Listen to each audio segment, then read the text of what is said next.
نیم سے شفایابی۔ نیم میں بہترین قسم کی جراثیم کش خاصیت پائی جاتی ہے۔ نیم کے پتوں کے رس میں ایلو ویرا کے پتوں کا گودا ملا کر چہرے پر لیپ کریں، 20 منٹ بعد سادے پانی سے دھو لیں۔ نیم کا درخت آپ کو جا بجا نظر آتا ہے۔ یہ سدا بہار درخت ہے جس کے پتے بہت کڑوے ہوتے ہیں۔ یہ تقریباً پوری دنیا میں پایا جاتا ہے۔ نیم کی چھال، بیج، لکڑی اور پتے بہت مفید ہوتے ہیں۔ نیم کا تیل بھی بہت فائدہ مند ہے۔ ذیل میں آپ کو نیم کے استعمال کے مختلف طریقے بتائیں گے تاکہ آپ بھی ان سے فائدہ اٹھا سکیں۔ کیل محاسوں اور جلدی امراض کے لیے ناظرین 20 منٹ تک آپ نے اپنے چہرے کے اوپر نیم کے پتوں کے رس میں ایلو ویرا کے پتوں کا گودا ملا کر چہرے پر لیپ کرنا ہے۔ اس میں بہترین قسم کی جراثیم کش خاصیت پائی جاتی ہے اور 20 منٹ کے بعد آپ نے سادے پانی سے اسے دھو لینا ہے۔ ہفتے میں 3 بار چہرے پر یہ لیپ کرنے سے کیل مہاسے اور دانے ختم ہو جاتے ہیں۔ نیم کی کونپلوں کو اچھی طرح آپ نے دھو لینا ہے، پھر انہیں پیس کر مصری کے سفوف میں ملا لینا ہے۔ اسے روزانہ آدھا چمچہ کھانے سے آپ کا خون صاف ہو جاتا ہے اور جلدی امراض بھی دور ہو جاتے ہیں۔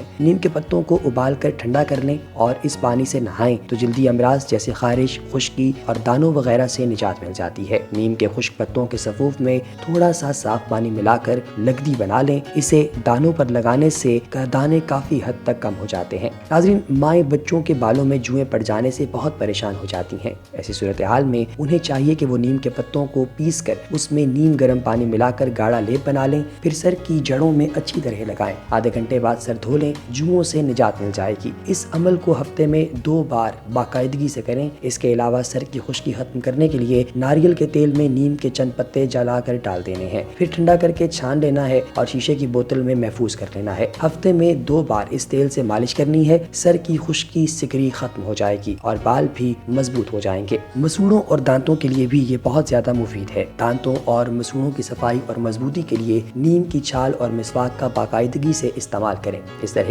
دانتوں اور منہ کی تکالیف سے مکمل نجات مل جائے گی۔ دانت اور مسوڑے صحت مند اور مضبوط ہو جائیں گے۔ اسی طریقے سے نیم کے پتے جراثیم کش ہوتے ہیں۔ یہ کیڑوں اور مکوڑوں کا بھی خاتمہ کر دیتے ہیں۔ عام طور پر سردیوں میں ٹھنڈے اور گرمیوں میں گرم ملبوسات سوٹ کیسوں میں اور ٹرنکوں میں رکھ دیے جاتے ہیں۔ اگر ان سوٹ کیسوں اور ٹرنکوں میں خاکی رنگ کا کاغذ بچھا کر ان کے نیچے نیم کے خشک پتے رکھ دیے جائیں تو ان ملبوسات پر کیڑا لگنے کے جو چانسز ہیں وہ بہت حد تک کم ہو جاتے ہیں۔ اسی طرح نیم کے پتوں کو ابال کر اس پانی سے پورے گھر میں اسپرے کیا جائے یا پونچھا لگایا جائے اور باورچی خانہ دھویا جائے تو کیڑے مکوڑوں اور جراثیم کا خاتمہ ہو جاتا ہے۔ نیم کی کونپلیں، نیم کی کلیاں اور پتوں کا حصول آسان ہے، اس لیے ان سے بھرپور فائدہ اٹھایا جائے۔